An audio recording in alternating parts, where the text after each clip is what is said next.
So just thinking about my childhood. So I'm shackled with two alcoholic parents. Now I have, the oldest is a sister. Then I have two older brothers. But my nearest older brother, Richard, he gets sick later. But I got to take care of my mother and father. I'm the one out in the middle of the night with my father in a taxi cab. I'm the one sitting in the bar until he wants to go home after. I'm with him in the cab. I'm in the bar. I have my white frosty glass of Coca-Cola, and I just sit there for hours until he's ready, and then I take him home and I put him in bed. He uses me as an anchor, and I walk him all the way home, and then I walk him up the stairs in the bedroom, and I tuck him into bed. Now I'm just 5 years old at that time, say, and I'm tucking my father into bed, and I have to watch over my mother and take care of her. And then I got to take care of all the kids in the neighborhood in that, and at school, making sure people aren't being mistreated or unrighteously picked on. And then I work. I have my own paper job. In the morning, get up 3 in the morning, there by 4. Actually, it took me half an hour. I'm there by 3:30. And then out the door by 4, and I go in early when it snows or rains because we got a double bag so the paper doesn't get wet. One bag one direction, the other bag the other direction, so no snow or water gets in. And I got to push it in blizzards and that. Paper delivered every day. It's the same working in the paper stand. And I worked the overnight paper stand as a child. Now, my brother John kept me once company outside a Buffalo ice cream parlor, which was on Pulaski and Irving. And it moved out here to the suburbs. But that was a 24-hour stand. And we had a little heater, which gave a little bit of heat, but basically you froze all night. It was freezing all night. And, I got to do that. And then my sister decides we're moving. I'm moving. Me and my younger brother and mother, we're selling the house. So at the end of 7th grade, she has her first baby. So now I got to change diapers and bottle feed and nurse the baby as they work. And then she has more kids and I get more responsibility. And then I get the same thing at Wilmont Junior High. Again, I get hazed and picked on. No one does anything about it. But I stand up for other people and their injustices, just like I did in elementary school, with the black guy. I keep on going back, but I can give you many other examples. But I'm the only one who stood up.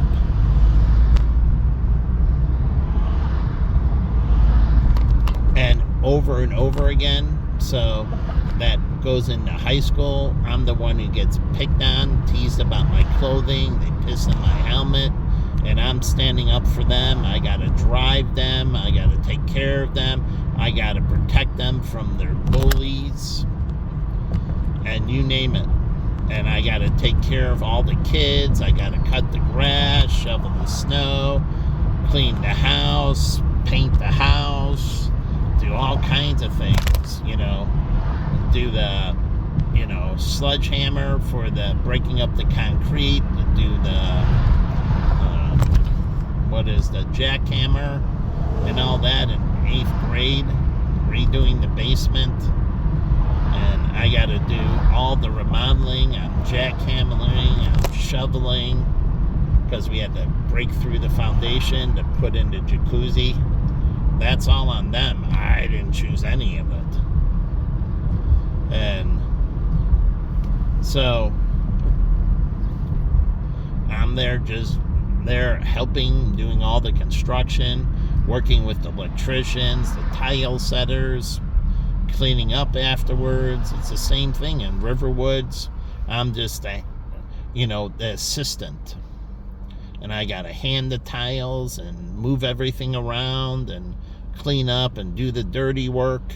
Truly, for Tom and for all these guys, I was just a free laborer. They didn't pay me a fucking penny. Now, Marvin paid me for doing his deck. Now, he had 3 daughters. They didn't help. I did the deck with him. I did the snowmobiles with him. I did all kinds of things.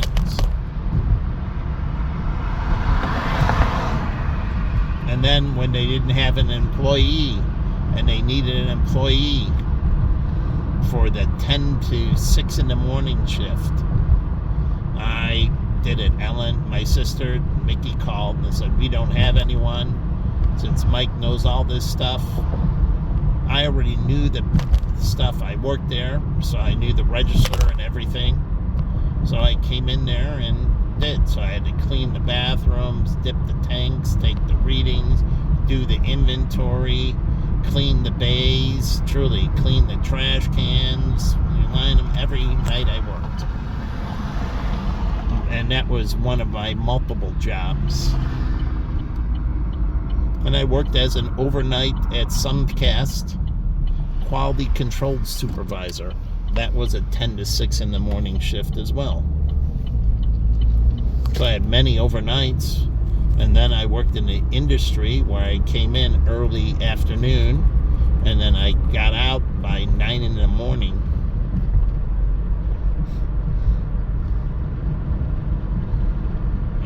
So I'm used to working, through the night, through the morning.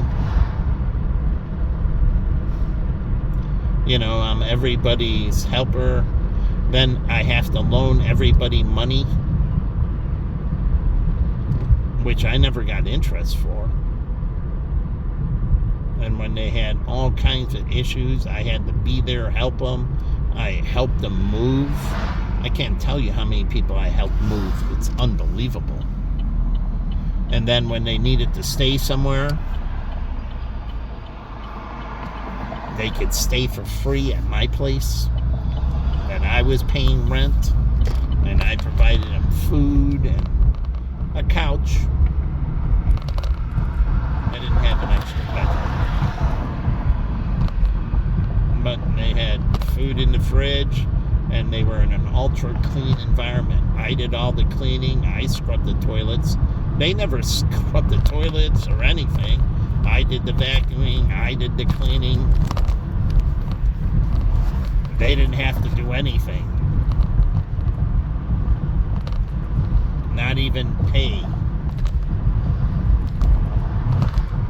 But this things, and then I get all the wrongful terminations. Like in high school, we moved, so I had to quit my jobs in the city. But in high school, I worked at Sabaro's Pizza, and I had to quit, and I really loved the job, working in the mall and that.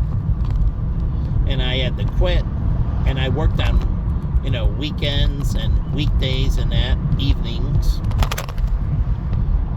because my sister, we moved. So I was forced to quit. But I could have saved up money for college and everything else. I have to watch the babies and everything. I have to quit. I didn't get paid for the babies. And I like working in the mall, and I like working at the pizza place. And Pete was good to me. It was a good job during high school. And Didi Dimitrovich, this girl who I had a big crush on, she worked as a lifeguard at the pool during the summer by my house in Deerfield. I used to walk by and I see her up there in her bikini. She looked really cute. And I always had a big crush on her. And I love working. She worked at a place in the mall, like I think a Cinnabon place. And so she worked in the mall. And then I worked with one girl, this guy, Larry Keller's older sister, Libby Keller. She worked the register when we got really busy. And so we meet her sometimes, and I had a huge crush on her. She was older than me. But I liked working there. I was the supervisor manager. And I had to do everything from scratch, but it was no big deal for me because I was doing that since a child, making my food from scratch. My parents didn't make me breakfast and that. They were sleeping. So I grew up reading the labels on the cans, the ingredients lists. Truly. Making my own food.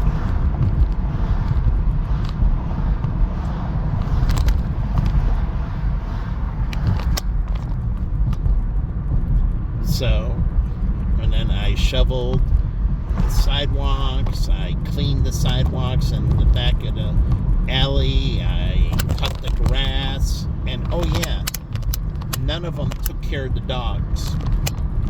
Nope. Me that cleaned up the dog shit in the backyard and everything. Me that took the dogs for a walk. And then my mom did feed Ralph. I fed him once in a while, but she did that. I changed his bowls. I cleaned his bowls. I had Mitzi I took care of. And then I took care of Toke. And then we got Ralph. And then eventually Art. Lots of cleaning up after that.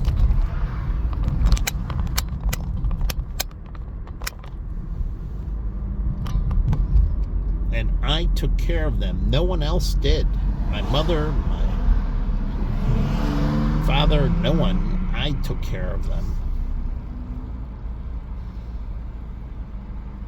So I was responsible for the pets, responsible for this, responsible for that, responsible for cleaning, helping my mother plant the gardens. Like we would go to farmer's market, grab the seeds, help clean out the area, plant the gardens, maintain the produce. Basically, we had vegetables, cucumbers, and tomatoes, and radishes, which I do love radishes. They were cool. You eat them with some salt.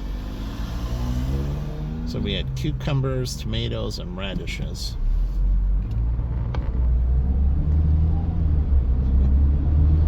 Now, I don't know if the soil was good. I hope.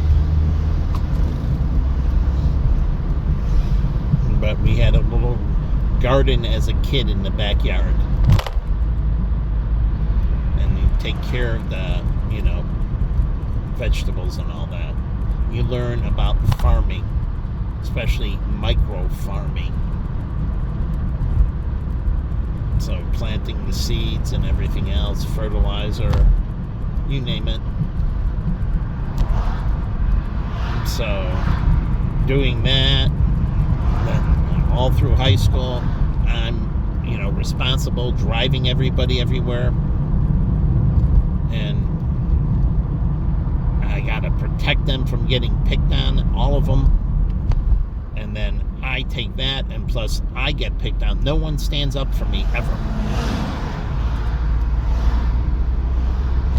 And then it just continues on in college and afterwards. And so it's interesting. And the only reason I'm poor is because everybody fucking wronged me. Truly, they wronged me. Wrongfully terminated me continuously. Stole from me continuously. So it constantly made me poor. And I had to start constantly from the bottom. continuously going back to scrubbing the toilets and everybody being my fucking boss.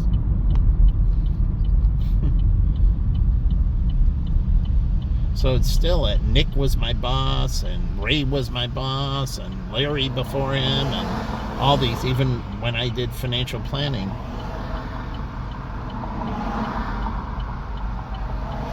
That everybody is my fucking boss. And I'm jumping through hoops for them.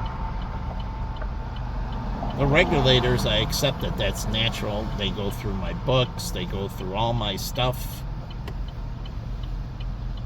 Truly, they go through all my shit. You gotta turn over everything. So, that was just normal. So it's interesting, and these motherfuckers, and I've been working for charities since I was a kid as well, from the Parent Teachers Association to many others. And then I worked for the Young Republicans and volunteered for political campaigns. Nothing to do cold calling, to do flyering, to put up flyers, to do that. So I worked for charities, I worked for political organizations, I worked for a senator in the constituency office. You name it. And everybody, I watch them, everybody cries for the criminal. And then somebody does something and they get injured, and they race the bike and they get hurt, and people are crying for them, and it's fucking unbelievable. And all people do is stick it to me, and they're constantly crying for them and feeling so sorry for them, and it's so horrible it happened to you. It's interesting, but I don't get any of that.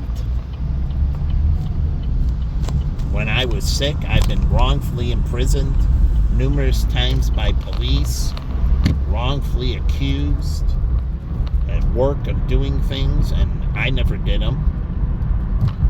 And wrongfully demoted, wrongfully fired, and all that affected my paying my student loans, paying everything, and I have to repair my credit every time because it shouldn't be damaged. The only reason that I ever had damaged credit was because of their wrongful terminations and everything. Truly, because every time I started saving a lot, I get wrongfully fired, and then I got to live on that. Like they teach you 6 months of, well, I did have that transition money, and that would bleed down and everything. So I constantly, and then I have to loan my roommates money, every single one of my roommates except Corey Little. I'm loaning them money. I do all the cleaning and, you name it. I'm getting dumped on from every direction possible. And I'm always at the bottom, and everybody's my fucking boss. Continuously. And now I'm kicked out of 100+ restaurants, and blacks and Hispanics have been attacking me unbelievably for the last 10 years. And I work for all kinds of Hispanic and black charities, and feel sorry, the sanctuary cities, and working with the refugees, and you name it, going overseas and doing missionary work, and you name it.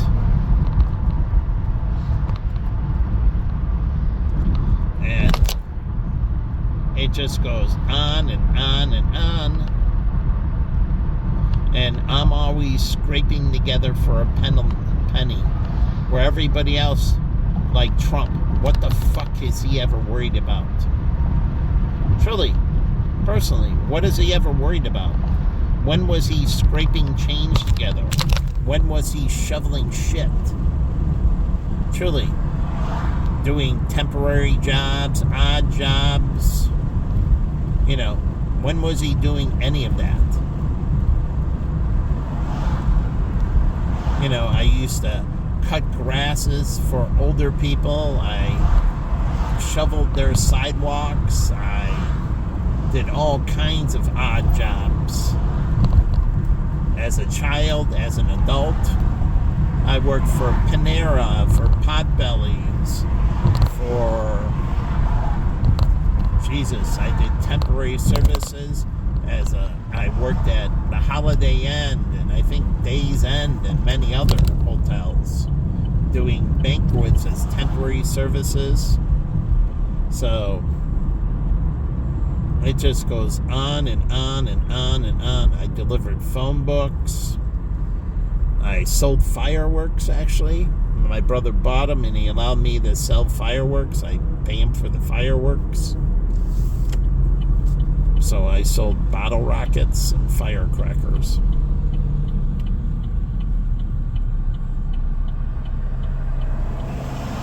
That's all I sold is bottle rockets and firecrackers. But I did like the fake bottle rockets and the fake firecrackers. I used to buy them at a corner store. And then they had the fake smoke bombs, cherry bombs. And I used to buy those. That was from a Indian merchant family that owned a store on Montrose, I think St. Louis. And they would also sometimes have rubber balls. We used a shitload of rubber balls. And so it was either Julie the candy store that had the rubber balls, or I would go up there and buy the rubber balls. Because we played in the park, so we didn't play with league balls.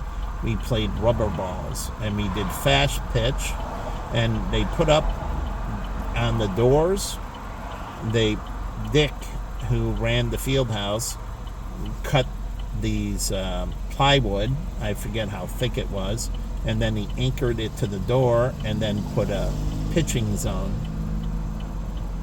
And then we also had one that we drew on the wall through spray paint, and they left it up. And that was to play fast pitch. It was 1-on-1. So you both batted and you both pitched and you fielded. So we played fast pitch, and then we played with the rubber ball. We played fast pitch on the diamond. So truly on the asphalt with the rubber ball, and we had fast pitch. And Joey Markwood's brother, I think, was Joey Markwood's and Chris Ragland, I think, were two oldest. And we played, 9-on-9 games. My brother played once, and he hit a towering home run. Not towering, a line drive to center field. It was an incredible long shot.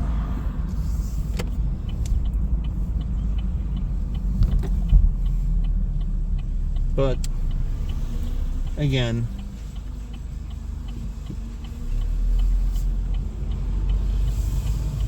so that's why kids back then didn't have diabetes. We play catch one, catch all, and you go out until the lights come on. That's when you come home for dinner, if anyone remembers that term. Then you go back out. As a kid, I used to come home at midnight. When I wasn't taking, my father died at 7, so that taking care of him ended because he died. If not, I would have still had that obligation. But when he died, that obligation was lifted from me. I just had to take care of my mother. But it was easier because she just stay at home more and drink at home. My father drank out, so I had to go out with him. So it was easier to take care of my mother. But it's interesting, and all these people, what the fuck do they do?